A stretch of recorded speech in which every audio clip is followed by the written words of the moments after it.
Dariush did something that was really amazing, to be honest. He understood the power of exchange. And that's what Coach was just telling us about Paul Graham. He understood the fact that if you have a heart for the people, they would give you their heart. Because sales is no longer in the hands of the brand. It is now in the hands of the customer. And you cultivate that sale and pull in that sale via relationship. 3 of us are going to be doing this review today, and our team is called Team Billions. Hey! We came to put the billions in your hand, so get ready to receive it. Because what we're going to share is going to take you into the dimensions of the reality of selling, of gaining your customers, of keeping your customers, because you would unlock something on the inside of you. That's what we bring to you today. So just get ready for the ride. So I'm the first speaker. My name is Okeifu Ajayi, but you can call me KK. We have Lekon, who is going to be the second speaker, and he's a property developer. I'm in education. I'm an educator, and I'm a business alignment coach. And then we have the amazing Datoro, who is going to be the third speaker today, and she's into organics and organic products. And when she comes, we'll talk a little deeper about this. Now, it's important for you to understand that I'm going to give you a taste. Then Lekon and Datoro are going to come and deep dive into 3 very critical areas of this podcast. So let's go. You guys have your writing materials ready. You should, because there's going to be a lot to write. Now, I'm going to take you through a 3-pronged approach. The first is the man. Who is this guy?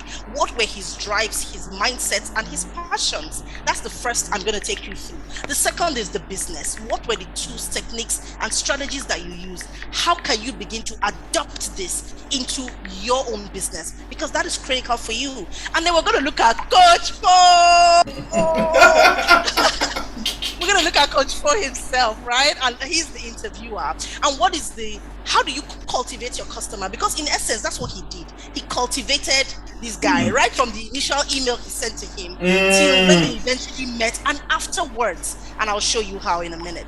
Now, the man, these things that you have on your screen are who he was. His drive was that, you know what, he had a family. He also had a backstory, and he didn't want to be that backstory. He knew that was his propeller, but that was not his identity. And which is why Coach Fo said to somebody when we started, he said, because you're not making sales doesn't mean that you're not going to sell. You're just not making sales right now, right? And that's how he was. He had $750, not 750,000. No, 750. He had a family. They had to eat. They had to sleep.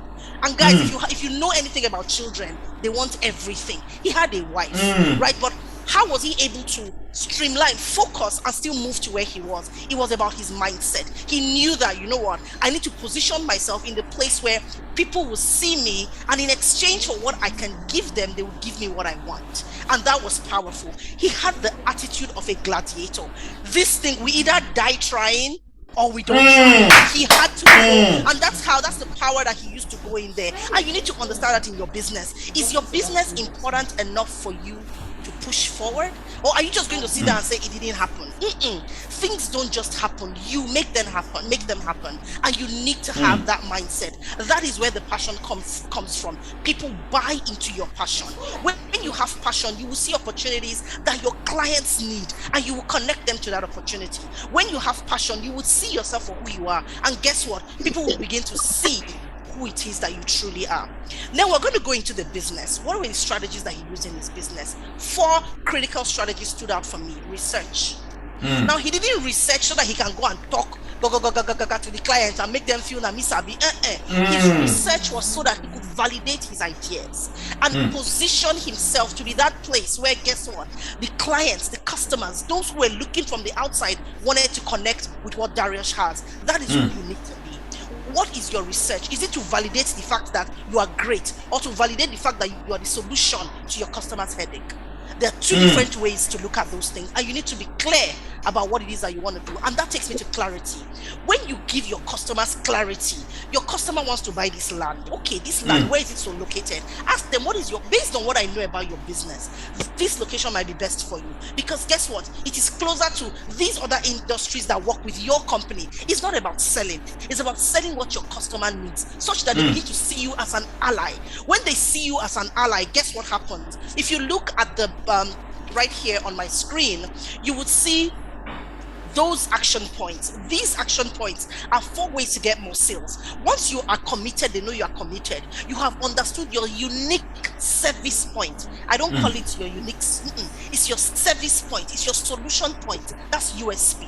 When you understand that and you add value to it for your customer, these 4 things will begin to happen. 1, you will set the right price because you don't want to cheat them. You want to give them solutions. 2, you will stimulate your sales cycle. It's not about getting them to buy once in a month. How many times can they buy one in a month? The more they buy, what happens? The more money is coming to you. So you're making your solution something that they need consistently in your business. 2, 3, I beg your pardon, your customers will buy more. Upsell. Must you be the one that sells everything? Look around you for connections. Find those connections and upsell to your customers. You not only position yourself as the needs your customers have.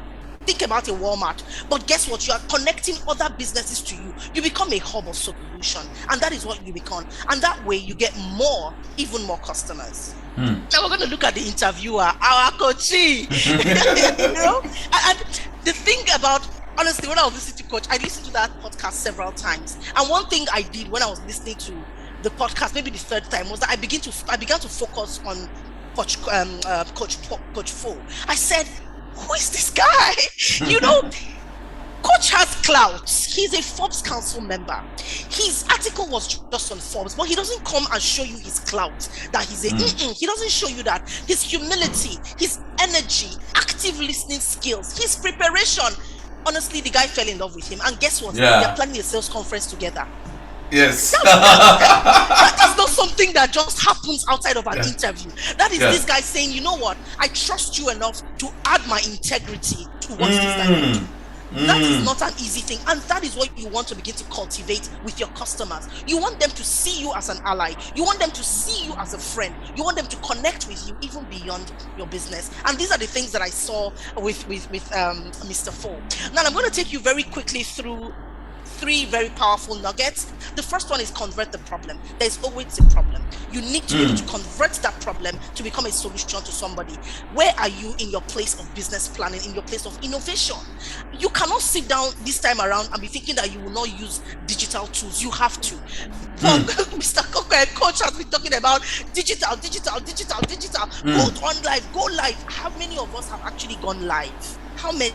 Not a lot of us. You need to. If you cannot do it by yourself, again, connect people to that vision and have a life together with somebody else. We are many of us. And you can actually choose somebody and say, body me on this thing. The second nugget you need to think about is your mindset. If you're not ready, you can never charge your value because you do not even see yourself where you are meant to be. Guess what the children of Israel said when they went to scope out, what land was that? I can't remember that. Was it, I think it was Jericho. He said what? He said, we are like grasshoppers in their eyes. In our own eyes, yes. Right? And because they didn't see themselves as anything, but guess what? Caleb came and said, guy, we can do this. And did they eventually capture the land? They did. You need to work on your mindset. The second one is use your youth. The third one is use your youth well. There's an M&M story that he shared on the podcast. Go and listen to it. But people like us that are above 45, sometimes it's not even about our youth anymore, even though we are young in our minds. But guess what? Our businesses are young, and we're going to cultivate those businesses so that when they begin to age, they are strong, they are settled, because we have used all of these strategies to ensure that we are standing in a place where people want to connect with our businesses, regardless of whether we are there or not. I gave you these 4-star points. We know what a star is, right? A star shines brightly in the night sky. I gave you these 4-star points because there's something that are important to me, and I have already begun to use them as well. The first thing is be authentic. Who are you? Do people know who you are? Do they recognize your brand identity, your voice? The second one is see the wins. It's not about the fact that you haven't made sales. It's about the fact that people are beginning to be more aware of your business. It's just a matter of time before you make those sales. The third one is your shiny pennies. Opportunities are everywhere. It's either you see a shiny penny or you see stones on the floor covered with dust. What are you seeing? What are you seeing is important. The third is referral marketing. When you begin to cultivate your customers, you would understand the fact that people refer you, right? Because they can trust you. And so you need to cultivate that business and cultivate that relationship. It's extremely important. I thought it was important to superimpose these 2 people, Reinventing Anna and Dariush Soudi. And 4 things stood out for me in this 2.